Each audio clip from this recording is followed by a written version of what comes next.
Dahlia reiki institute এই চ্যানেলটির মূল উদ্দেশ্য আপনাদের শরীর, মন এবং সামাজিক অবস্থান আনন্দদায়ক করে তোলা। নমস্কার বন্ধুরা, আমি ডালিয়া মুখার্জি। বন্ধুরা, আজকে আমি আপনাদের জন্য অসাধারণ একটি টেকনিকের কথা বলবো, যে টেকনিকে সামান্য একটু জলে আপনারা সমস্ত সমস্যার সমাধান করতে পারবেন। আপনাদের তেমন কিছু খরচ বা খাটনি হচ্ছে না। একদিকে যেমন আপনারা রাহুর দোষ থেকে মুক্ত হতে পারবেন, সেই সঙ্গে আপনাদের অর্থের সমস্ত বন্ধকতা কাটবে এবং আপনাদের বাস্তু দোষ থেকেও আপনারা মুক্ত হতে পারবেন। অসামান্য একটি ক্রিয়া, এই ক্রিয়াটি করলে কিছুদিনের মধ্যেই আপনারা বুঝতে পারবেন আপনার ভাগ্যের চাকা কেমন দ্রুত পরিবর্তন হয়ে যাচ্ছে। এবার তাহলে চলুন আমরা দেখে নিই কি বিষয়টি আছে। এখানে আমরা নিচ্ছি কিছুটা গোলমরিচ, কিছুটা ফুলওয়ালা বা ফুল ছাড়া লবঙ্গ।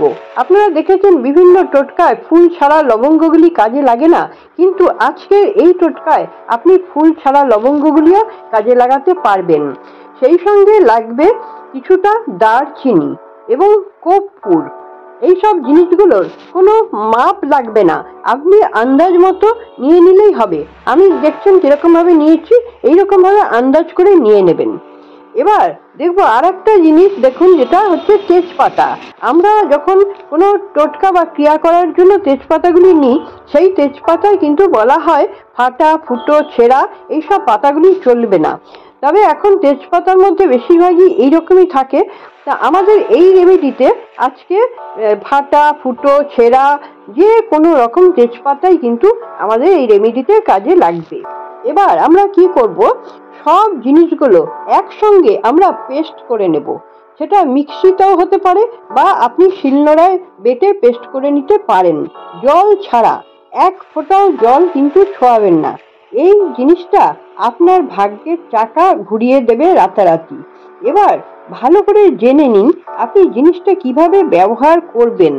1 মগ জলের মধ্যে 1 চামচ এই গুঁড়োটা আপনি দিয়ে দেবেন।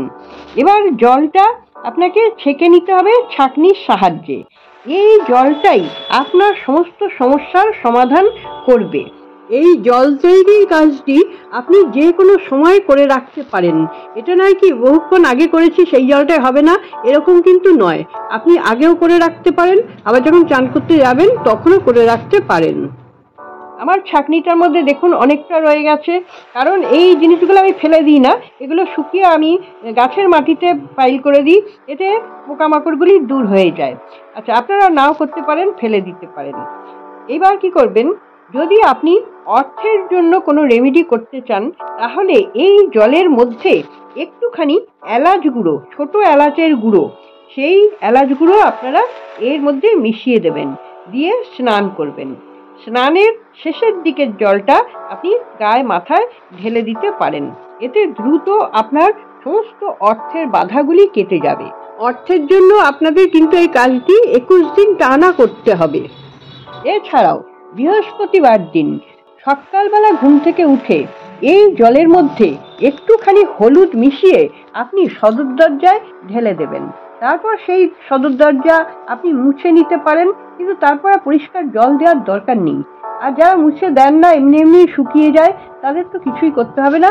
শুধু বৃহস্পতিবার দিন এটি আপনারা করুন, এতে অর্থভাগ্য প্রচণ্ড পরিমাণে ভালো হবে। যদি আপনি শান্তির জন্য এই জল ব্যবহার করেন, তাহলে এই জলের মধ্যে একটুখানি গঙ্গার জল মিশিয়ে স্নান করবেন। সেক্ষেত্রে আপনি স্নানের পর আর গা মুছবেন না, কারণ গঙ্গার জলে স্নান করার পর গা মুছতে নেই, মাথা মুছতে পারবেন। যদি আপনি মান সম্মান চান, তাহলে এই জলে একটুখানি হলুদ গুঁড়ো মিশিয়ে স্নান করুন।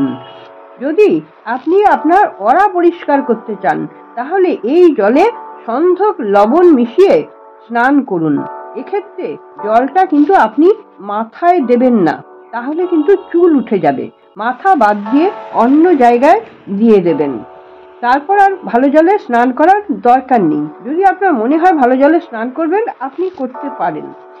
তবে লবণ মেশানো জলে স্নান করবেন সপ্তাহে 2 দিন, এক সোমবার দিন এবং শুক্রবার দিন। এতে আপনার রাহুর দোষও দূর হবে। যদি আপনি প্রত্যেক দিন লবণ মেশানো জলে স্নান করেন তাহলে আপনার যে পজিটিভিটি আছে সেটিও কিন্তু ধীরে ধীরে চলে যাবে এবং আপনি আরও নেগেটিভের দিকেই চলে যাবেন। এতে আপনার ক্ষতিই হবে। সেই জন্য বন্ধুরা, লবণ জলে কিন্তু প্রত্যেক দিন স্নান করতে নেই। এবার বলবো বাস্তুদোষ দূর করার জন্য কিভাবে এই জলটি ব্যবহার করবেন। প্রতিদিন আপনারা ঘর মোছার জলে 1 কাপ মতো এই জলটি মিশিয়ে তারপরে ঘর মুছুন। আর সপ্তাহে 2 দিন, সোমবার এবং শুক্রবার, এর মধ্যে সন্দক লবণ মিশিয়ে ঘর মুছুন। যারা সন্দক লবণ পাচ্ছেন না তারা এমনি লবণ মিশিয়ে দিন, কিন্তু সন্দক লবণের বেশি কার্যকারিতা আছে। আর বৃহস্পতিবার দিন ওই জলের সঙ্গে একটু হলুদ মিশিয়ে তারপরে পরিষ্কার জলের সঙ্গে মিশিয়ে ঘর মুছবেন। এতে আপনার বৃহস্পতি ভাগ্য খুব ভালো হবে। এছাড়াও এই জল দিয়ে ছোট ছোট কিছু কাজ, যেগুলো চোখেই পড়ে না, সেই সমস্ত কাজগুলো করে আপনি অনেক বড় বড় লাভ পেতে পারেন আপনার সংসারে, আপনার পরিবারের মধ্যে, এবং আপনার নিজের যাবতীয় বাধা সেগুলি কিন্তু দূর করতে পারেন। সপ্তাহে 1 দিন আপনি পরিষ্কার জলের মধ্যে এই জল 1 কাপ মতো মিশিয়ে তারপরে আপনি আপনার ঘরের দরজা, জানলা এবং অন্যান্য আসবাবপত্র যা জল দিয়ে মোছা যায় সেগুলি আপনি মুছে দেবেন ন্যাকড়া দিয়ে।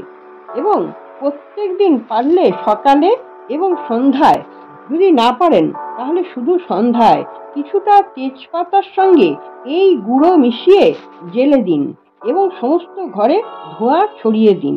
যারা অনেক বেশি পরিমাণ আতান্তরে পড়েছেন, কোনো রকমভাবে কোনো কিছু সুরাহা করতে পারছেন না, তারা এই ধোঁয়ার মধ্যে খানিকটা হিং যুক্ত করবেন। এই জিনিসের মধ্যে যদি আপনারা ধুনো দেন তাহলেও কিন্তু বেশি উপকার হয়। তবে জেনে রাখুন, যাদের বাড়িতে মনসা দেবীর পুজো হয় বা মনসা দেবীর পট আছে বা মূর্তি আছে, তারা কিন্তু ধুনো জ্বালতে পারবেন না। আর যাদের বাড়িতে মনসা দেবী নেই তারা কিন্তু এই ধুঁয়োটার মধ্যে আবার ধুনো মিশিয়ে দিতে পারেন। তাহলে আপনার বাড়িতে একটু সুগন্ধিও হবে এবং আপনার বাস্তু দোষ খুব দ্রুত কেটে যাবে। এটি আপনাদের যাদের খুব বেশি পরিমাণ খারাপ অবস্থা তারা প্রত্যেক দিন করবেন। আর যাদের ধরুন অল্প একটু খারাপ অবস্থা তারা শনি মঙ্গলবার করেও করতে পারেন। শনিবার, মঙ্গলবার এবং বৃহস্পতিবার 3 দিন করতে পারেন। আর এই কাজটি, এই স্নানের কাজ, ঘর মোছার কাজ, এই সমস্ত কাজগুলি আপনারা 21 দিন করে দেখুন। 21 দিন পর দেখবেন আপনার বাড়ির ভোল পাল্টে গেছে। আপনার বাড়িতে কিটিমিটি যে অশান্তি লেগে থাকতো বা রোগবালাই লেগে থাকতো বা অর্থের প্রচণ্ড টানাটানি, এই সমস্ত জিনিসগুলো কিন্তু ধীরে ধীরে কখন যেন গায়েব হয়ে গেছে এবং আপনি সুখ, শান্তি সব কিছু ধীরে ধীরে পাচ্ছেন। একবার আপনারা করে দেখুন, নিজেরাই বুঝতে পারবেন কত দ্রুত আপনার ভাগ্য পরিবর্তন করে দেবে এই রেমেডিটা। বন্ধুরা, এগুলি সব ন্যাচারাল জিনিস, প্রাকৃতিক জিনিস। এখানে কোনো আর্টিফিশিয়াল জিনিস নেই। প্রাকৃতিক জিনিস দিয়ে কাজ করলে খুব দ্রুত কিন্তু আপনারা ফল লাভ করতে পারবেন। তাহলে আপনারা ঝটপট জিনিসগুলো করে ফেলুন। আশা করছি এই ভিডিওটি আপনাদের ভালো লেগেছে। যদি ভালো লেগে থাকে তাহলে আপনারা একটা লাইক দেবেন। যারা সাবস্ক্রাইব করে দিয়েছেন আমার চ্যানেলটি, তাদের জন্য অনেক অনেক ধন্যবাদ। যারা এখনো সাবস্ক্রাইব করতে পারলেন না তারা চ্যানেলটি সাবস্ক্রাইব করে দেবেন, তাহলে আমার ভিডিও নোটিফিকেশন সবার আগে আপনার কাছে পৌঁছে যাবে। বন্ধুরা, আপনারা সকলে খুব ভালো থাকুন, আনন্দে থাকুন, সুস্থ থাকুন এবং হাসি মুখে থাকুন। নমস্কার। আপনাদের সঙ্গে আমার দেখা হচ্ছে পরবর্তী ভিডিওতে।